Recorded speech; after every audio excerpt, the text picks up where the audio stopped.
তো মক্কায় সবচেয়ে বড় কুস্তিগিরের নাম ছিল রুকানা। কি নাম? সাহাবারা বিশ্বনবীকে কখনো রুকানার কাছে যেতে দিত না। সাহাবারা ভাবতো বিশ্বনবী যদি রুকানার দরবারে যায় আর রুকানা যদি বক্সিং মেরে বসে তাহলে বিশ্বনবীর মানিজ্যত নিয়ে টানাটানি। কিন্তু বিশ্বনবী তো শুধু সিলেক্টেড কিছু পার্সোনালিটিদের জন্য নবী হয়ে আসেননি। ওমা আরসালনাকা ইল্লা রাহমাতাল লিল আলামিন, I have sent you as a mercy for the whole world, for the entire universe. ও নবী, আমি আপনাকে গোটা বিশ্বের জন্য রহমত আর বরকত করে পাঠিয়েছি। তো বিশ্বনবী একদিন ফজরের সালাত শেষে লুকিয়ে লুকিয়ে মক্কার সবচেয়ে বড় বক্সার চিনেন তো? তো বিশ্বনবী তো as a mercy for the entire universe, গোটা বিশ্বের জন্য রহমত। তিনি মক্কার সবচেয়ে বড় বক্সার রুকানার কাছে চলে গেল। যে বলল, রুকানা আসলিম তো আসলাম, ইসলাম মানো শান্তিতে থাকবা, দুনিয়ায়ও থাকবা আখিরাতেও থাকবা। সুবহানাল্লাহ পড়েন। রুকানা বলে, না আব্দুল্লাহর বেটা মোহাম্মদ, আমি তো কালিমা পড়বো না। যদি বক্সিং খেলে আমারে হারায় দিতে পারো তাইলে কালিমা পড়ো। বিষ্ণুই বললেন, আমি তো বক্সিং খেলি না রে বাপ। রুকানা বলল, তাহলে আমিও কালিমা পড়ি না। বিশ্বনবী রাজি হলেন। অবশেষে ভাবলেন, আমি বক্সিং খেললে একজন যদি জাহান্নাম থেকে জান্নাতি হয়, বক্সিং খেললে সমস্যা কই? কি রহমতের নবী, কি অ্যাটিটিউড, কি পজিটিভনেস, কি প্রোঅ্যাক্টিভনেস, অলওয়েজ প্রোঅ্যাক্টিভ। সব সময় ইতিবাচক চিন্তা করতেন। নেতিবাচক চিন্তা কারে বলে বিশ্বনবী জানতোই না। সুবহানাল্লাহ পড়েন। বিশ্বনবী রাজি হলেন। এবার বক্সিং খেলার পালা। রুকানা হাফ প্যান্ট পরে গায়ের মধ্যে জাইতুনের তেল মেখে এভাবে লাফাচ্ছে। আপনারা রেসলিং খেলা দেখছেন? তেল মেখে পজিশন নেয় মারার জন্য প্রতিপক্ষকে। তো বিশ্বনবী তার পজিশন নেয় না, বিশ্বনবী দাঁড়িয়ে আছে। রুকানা বলল, মোহাম্মদ, আমি লাফাচ্ছি, তুমি লাফাও না কেন? তুমিও লাফাও। বিশ্বনবী বললেন, না আমি লাফাই না, কারণ আমি সেলাইবিহীন লুঙ্গি পরি। সেলাই ছাড়া লুঙ্গি পরে যদি কেউ লাফায় বাতাসে সতর খুলে যাওয়ার সম্ভাবনা আছে না নাই? কি লাজুক নবী ছিলেন। কেউ বিশ্বনবীর লজ্জাস্থান জীবনেও দেখে নাই। হালিমাতুস সাদিয়ার বাড়িতে যখন বিশ্বনবী থাকতেন, হালিমাতুস সাদিয়া 5 বছর এই কুরাইশি মুহাম্মদ ছেলেটাকে লালন পালন করেছে। হালিমাতুস সাদিয়া বললে, এই 5 বছরের ব্যবধানে কোনোদিন কুরাইশি মুহাম্মদরে কাঁদতে দেখি নাই। ক্ষুধা পেলেও ছেলেটা কাঁদতো না, ব্যথা পেলেও কাঁদতো না। শুধু লজ্জাস্থানের জায়গা থেকে কাপড়টা সরে গেলে শিশু মোহাম্মদ চিৎকার দিয়ে উঠত। এবার মারামারির পালা। রুকানা বলে, মোহাম্মদ তুমি মারো। বিশ্বনবী বললেন, তুই মার, কারণ আমি মারলে ওই মায়ের হজম করার ক্ষমতা তোর নাই। বিশ্বনবীর এক হাতে জান্নাতি 40 জনের শক্তি ঢুকায় দিছে কে? তো বিশ্বনবী মাইট দিলে এটাও হজম করতে পারবে? কথা কর, পারবে না। এখন রুকানাও মারে না, বিশ্বনবীও মারে না, খেলাও শুরু হয় না। বিশ্বনবীও মারে না, রুকানাও মারে না, খেলাও শুরু হয় না। এখন রুকানা বলে, মোহাম্মদ তুমি মারো। বিশ্বনবী মারে নাই, কিন্তু বিশ্বনবী ওনার ডান হাত মোবারক, কি নরম হাত, সফটার দেন সিল্ক, সিল্কের চেয়ে নরম ছিল। ওয়া কানা কাফুহু আবিয়াদু মিনাদ দিবাজ, সফটার দেন সিল্ক, রেশমের কাপড়ের চেয়েও বিশ্বনবীর হাতের তালু সফট ছিল। এই হাতটা দিয়ে বিশ্বনবী রুকানার ডান কাঁধে এভাবে টাচ করলেন। মারে নাই, খালি বলছে, রুকানা এত লাফাস কেন? টাচ করার সাথে সাথে রুকানা বেহুশ হয়ে জমিনে পড়ে যায়। সবাই তো অবাক, ঘটনা কি? ঘটনা কি? কি মিরাকেল, কি অলৌকিকত্ব! পানি ঢেলে রুকানারে হুঁশ ফিরানো হয়েছে। সবাই বলে, রুকানা তুই তো অনেক বড় পালোয়ান, আব্দুল্লাহর বেটা মোহাম্মদ খুশিও দিল না, লাথিও মারল না, বেহুশ হইলি কেন? রুকানা বলে, আরে তোরা তো দেখোস নাই, তোরা দেখেছিস মোহাম্মদ হাত দিয়ে ধরেছে, আমার মনে হয়েছে বিশাল পাহাড় এসে কাঁধে চেপেছে। এজন্য ইসলামের অ্যাটিটিউড হচ্ছে ডিফেন্সিভ, আগে মারে না।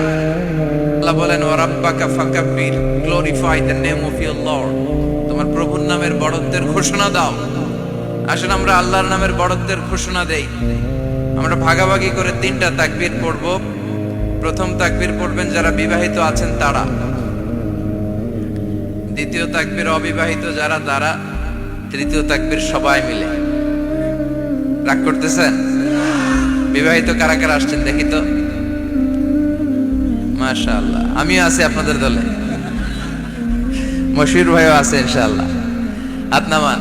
অবিবাহিত কারা কারা আসছে দেখি, এই এক হাত করে তোল। সংখ্যা বাড়ানোর জন্য দুই হাত তুলতেছে। মাশাআল্লাহ, এরাও কম না, এরাও কম না, স্টেজেও আছে দুই একজন। আল্লাহ এদেরকে তাড়াতাড়ি ডবল বানায় দাও।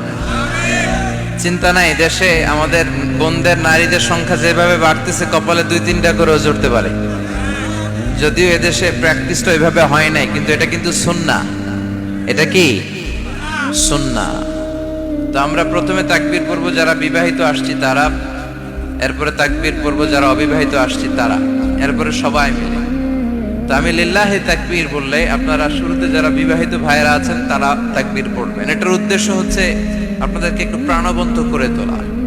আপনাদের ঝিমুনি আসলে, জড়তা আসলে, কাপুরুষতা, এগুলো ছেড়ে ফেলে দিয়ে যাতে কোরআন শোনার জন্য আমরা রেডি হয়ে যাই। শুরুতে বিবাহিত ভাইরা রেডি তো? কাদের পারফরমেন্স কেমন হয় আজকে দেখব। শুরুতে বিবাহিতদের পারফরমেন্স। আমি লিল্লাহি তাকবীর বললে আল্লাহু আকবার বলা যাবে? শুরুতে আমার বিবাহিত ভাইরা পড়েন লিল্লাহি তাকবীর। মাশাআল্লাহ, মাশাআল্লাহ, তাবারাকাল্লাহ। এবার অবিবাহিতদের পালা। সিঙ্গেল যারা, তোমরা রেডি? ওরা কাশি দিয়ে গলা ঠিক করে নিতেছে।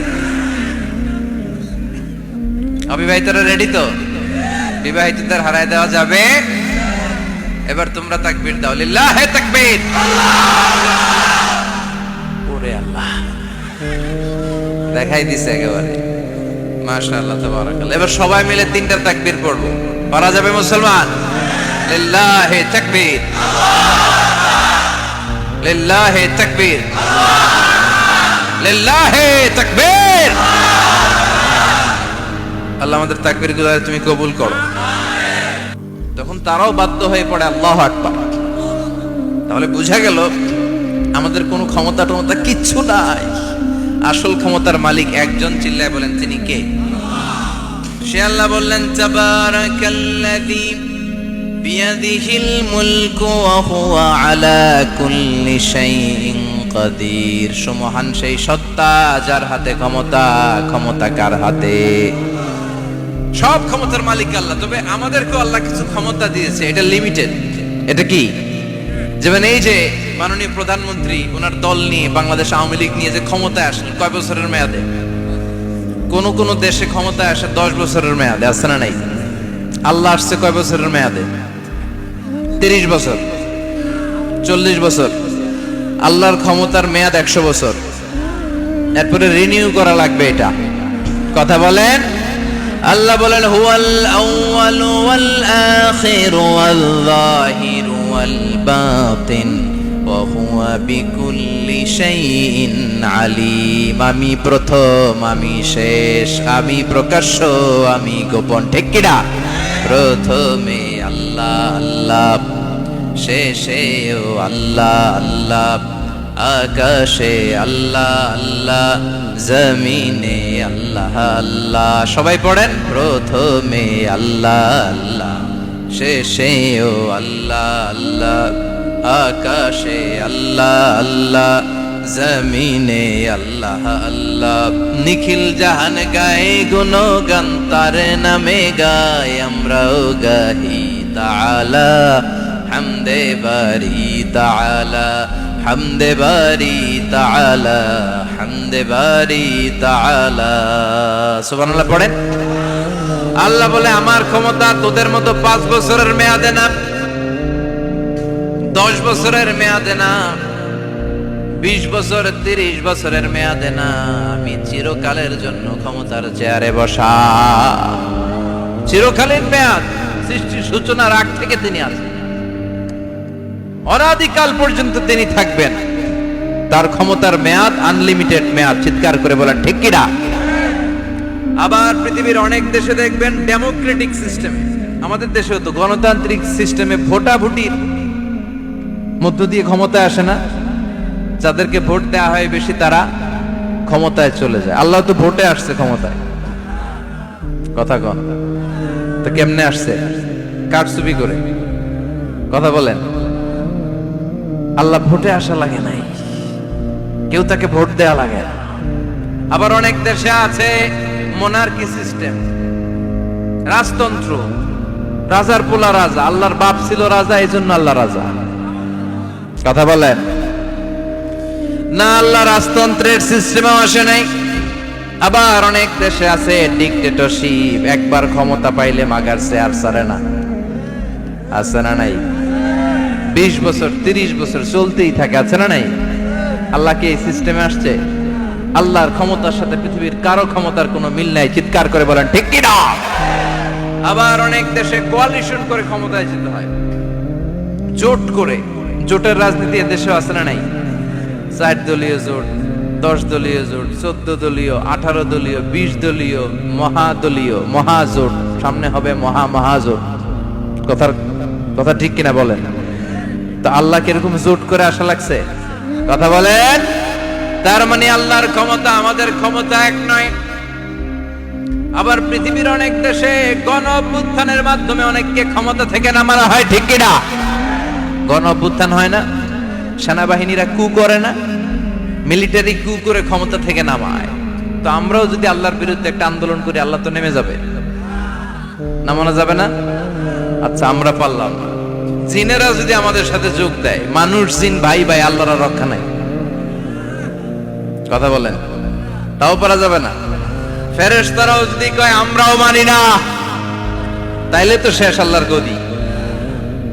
আল্লাহ বলে গোটা বিশ্বের সবাই মিলে যদি আমার বিরুদ্ধে আন্দোলনে নেমে যাস, আমার ক্ষমতার বিরুদ্ধে যদি মিছিল দেয়া শুরু করে দিস, আমার ক্ষমতার 1 ইঞ্চিও কমাতে পারবি না।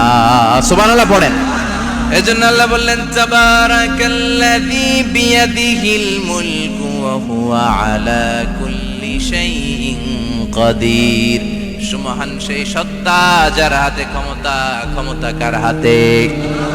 আবার দেখবেন পৃথিবীর অনেক দেশের রাজা সিস্টেম, যেখানে বয়সের ভাড়া যখন ন্যূজ্য হয়ে যায়, 80-90 বছর বয়স হয়ে যায়, স্বেচ্ছায় ক্ষমতা ছেড়ে দেয়, ছেড়ে দিয়ে রিটায়ারমেন্টে যায়। কথা কন, শোনেন নাই মনে হয়? আছে না নাই? অনেক রাজা স্বেচ্ছায় ক্ষমতা ছেড়ে দিয়ে রিটায়ারমেন্টে যায়, বয়সের ভারে ন্যূজ্য। তা আল্লাহ তো ওই কবে থেকে ক্ষমতায়, বুড়ো হয়ে গেছে না? কথা কন, এখন আল্লাহর চলতে লাঠি লাগে, আগের মতো ক্ষমতা নাই, চোখে সানগ্লাস লাগে, পাওয়ারওয়ালা গ্লাস ছাড়া আল্লাহ মনে হয় দেখে টেকে না। কথা কন, যে ফেরাউনকে আল্লাহ সাগরের জলে ডুবিয়ে মারলো, যে নমরুদকে আল্লাহ শেষ করে দিল, যে কারণকে আল্লাহ শেষ করে দিল, সে আল্লাহ আজও আগের ক্ষমতা নিয়ে আছে না নাই? এজন্য বিয়াদিহিল মুলক, তার হাতে ক্ষমতা, ওহুয়া আলা কুল্লি শাইইন কাদির। তিনি চাইলে সব করতে পারেন। তিনি রাজারে প্রজা বানাতে পারেন, প্রজারে রাজা বানাতে পারেন, ধনীরে গরিব বানাতে পারেন, গরিবরে ধনী বানাতে পারেন। তিনি সাগরকে মরুভূমি করতে পারেন, মরুভূমিকে দরিয়া করে দিতে পারেন। তিনি কে? ওয়া হুয়া আলা কুল্লি শাইইন কাদির। তিনি যেটা চান সেটাই করতে পারেন। চিল্লায় বলেন ঠিক কি না? এরপর আল্লাহ বললেন আল্লাযী খালাকাল মাউতা ওয়াল হায়াতা লিয়াবলুয়াকুম আইয়ুকুম আহসানু আমালা। ও আল্লাহর আদেশে দেহে ঢুকে আল্লাহর আদেশে বের হয়ে যায়, ঠিক কি না? এই যে ছোট্ট বাচ্চাটার দেহের ভিতরে যে রূহ ঢুকলো, কে দিল? 120 দিনের আগে মানব শিশুর দেহের ভিতরে কিন্তু রূহের ফুৎকার হয় না। সহিহ বুখারীর বর্ণনা 40-40-40, 340-এ কত? কথা বলেন। প্রথম 40-এ থাকে নুতফা, তারপরের 40-এ হয় আলাকা, তারপরের 40-এ হয় মুদগা, sperm drop, blood clot, and then the little flesh. ছোট্ট নাপাক পানি ছিলাম, শুক্রাণু ছিলাম আমরা। কি ছিলাম? শুক্রও ছিলাম না, শুক্রাণু, শুক্রের অণু। 1 ফোঁটা শুক্রের মধ্যে 20 কোটি অণু থাকে। ওই 20 কোটির একটা ছিলাম আমি আর আপনি। সুবহানাল্লাহ বাড়িতে গিয়ে বললেন। ডিম্ব আমরা ছিলাম না, আমরা ছিলাম ডিম্বাণু। ডিম্বের এই ডিম্বাণু আর শুক্রাণু দুইটা মিলে আল্লাহ আমাদেরকে বানায় ফেললেন জাইগট, সেখান থেকে এমব্রয়ো, তারপরে আস্তে আস্তে ইনিশিয়াল স্টেজ গুলো শেষে একটার পর একটা স্টেজ পার করে তিনি আমাদেরকে বানালেন আলাকা, সেখান থেকে মুদগা, আমাদের দেহের ভেতরে তিনি স্কেলিটন ভরে দিলেন, কঙ্কাল, মাথার স্কাল দিলেন, খুলি দিলেন, নাক কান গলা দিলেন, আমার রেসপিরেটরি সিস্টেম চালু করে দিলেন। কত ছোট ছিলাম আমি, ক্ষুদ্র ছিলাম আমি। ফালয়ানজুরিল ইনসানু মিম্মা খুলিকা মিম্মাইন দাফিক। মানুষের উচিত তার সৃষ্টি প্রক্রিয়ার দিকে নজর করে তাকানো। বাবার পিঠ থেকে সবেগে নির্গত হওয়া পানি দিয়ে মায়ের পেটে তোমারে ঢুকায় দিল কে? নাপাক পানি থেকে ছোট্ট ব্যাঙ্গাচির মতো ছিলাম, জোকের মতো মায়ের জরায়ুর দেয়ালে লেগেছিলাম। সেখান থেকে বড় করতে করতে আমার রেসপিরেটরি সিস্টেম, আমার হেয়ারিং সিস্টেম, আমার সব সিস্টেমগুলো তিনি আমার দেহের ভিতরে সেট করে দিল। চিল্লায় কোন সুবহানাল্লাহ। 120 দিনের সার্টেন পিরিয়ড শেষে তিনি দেহের ভিতরে রুহের ফুৎকার দিলেন। দেয়া মাত্রই আমার রুহুতে ধপ ধপ ধপ শুরু হয়ে গেছে। ওই যে ধপ ধপ শুরু হয়েছে আজও থামে নাই। এই ধপ ধপ থামলে বাঁচবেন, দম ফুরাইলে আমরা ঠুস হয়ে যাবো, ঠিক কিনা? আরে মানুষ রঙিন ফানুষ, দম ফুরাইলে তবু তো ভাই কারোরই নাই একটুখানি। আরে মানুষ রঙিন ফানুষ, রঙিন ফানুষ, আরে মানুষ। সুবহানাল্লাহ বলেন। সে আল্লাহ বললেন, গোলাম, জীবন আর মরণের মাঝখানে আমি তৈরি করেছি রুহু। পৃথিবীর বিজ্ঞানীরা সব বানাতে পারে, কম্পিউটার বানাতে পারে, প্লেন বানাতে পারে, হেলিকপ্টার বানাতে পারে, রকেট বানাতে পারে, কিন্তু গোটা বিশ্বের সব বিজ্ঞানীরা মিলে কি রুহু বানাতে পারে নাকি? কথা বলেন। গত বছর সোফিয়া নামে একটা রোবট আসছিল না? কথা কন।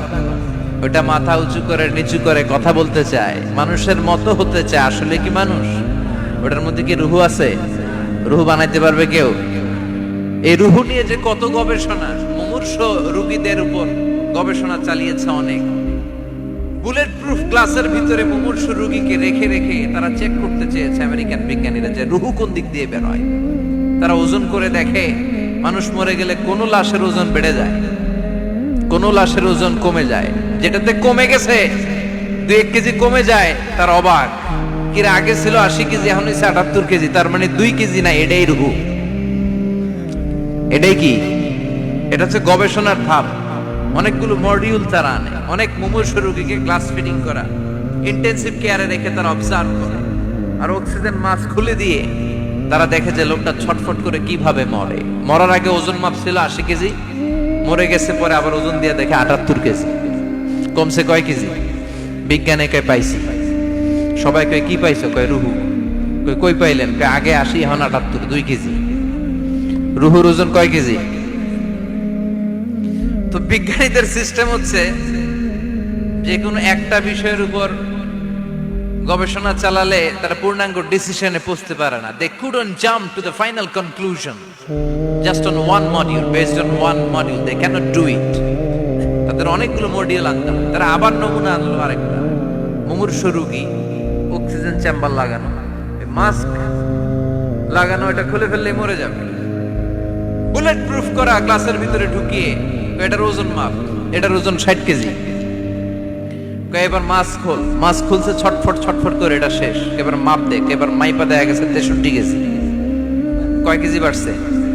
এক একটার এক এক সিস্টেম হয়েছে, কোনোটা কমে, কোনোটা বাড়ে, কোনোটা কিচ্ছু হয় না। সবাই কয় তাইলে আপনি রুহু পাইলেন কই? আগেরটা কম ছিল, মনে করছিলেন 2 কেজি কমছে, ওইটাই রুহু, এখন 3 কেজি বাইরে গেছে, মিলাইবেন কি দিয়া? কথা কন। আল্লাহ ডেকে বলে, গোলাম, কিয়ামত পর্যন্ত একটার পর একটা মুমূর্ষ রোগীকে বুলেট প্রুফ গ্লাসের ভেতরে ঢুকাতে পারবি, গবেষণা করতে পারবি, মাগার রুহু খুঁজে পাবি না। চিল্লায় বলেন ঠিক কি না? কারণ এই রুহুর মালিক কে? সে আল্লাহ বললেন, আল্লাযী খালাকাল মাউতা ওয়াল হায়াতা লিয়াবলুয়াকুম আইয়ুকুম আহসানু আমালা। জীবন আর মৃত্যু বানালাম তোমাদেরকে পরীক্ষা করার জন্য। পরীক্ষা আছে না নাই? গোটা দুনিয়াটাই পরীক্ষা। আল্লাহ যারে পছন্দ করে বেশি তার পরীক্ষাও। আসাদুন নাসি বালাআন আল আম্বিয়া। এই পৃথিবীতে আল্লাহ সবচেয়ে বেশি বালা মুসিবত দিয়ে পরীক্ষা করেছেন নবীদের। কারণ নবীরা আল্লাহর কাছে কম প্রিয় না বেশি প্রিয়? যেহেতু প্রিয় বেশি, পরীক্ষাও। এজন্য মুমিনের উপর যদি পরীক্ষা আসে, মুমিনের উপর যদি অত্যাচার আসে, মুমিনের উপর যদি ধৈর্যের পরীক্ষা আসে, জেল জরিমানা আসে, মুমিন ওইটারে ভয় পায় না। মুমিন ভয় পায় একজনকে, চিল্লায় বলেন তিনি কে? কারণ আল্লাহর ঘোষণা ওয়ালা তাহিনু ওয়ালা তাহজানু, ঘোষণাটা কার? ভয় নাই, তোদের চিন্তা নাই। আনতুমুল আ'লাউনা ইন কুনতুম মুমিনিন, তোমরাই বিজয়ী হবা যদি মুমিন হও, যদি মুমিন হও। এজন্য ধৈর্যের পরীক্ষা দিতে হবে, আল্লাহর উপর তাওয়াক্কুল করতে হবে, অত্যাচার আর জুলুম আল্লাহর নামে সহ্য করে যেতে হবে। চিল্লায় বলেন ঠিক কিনা?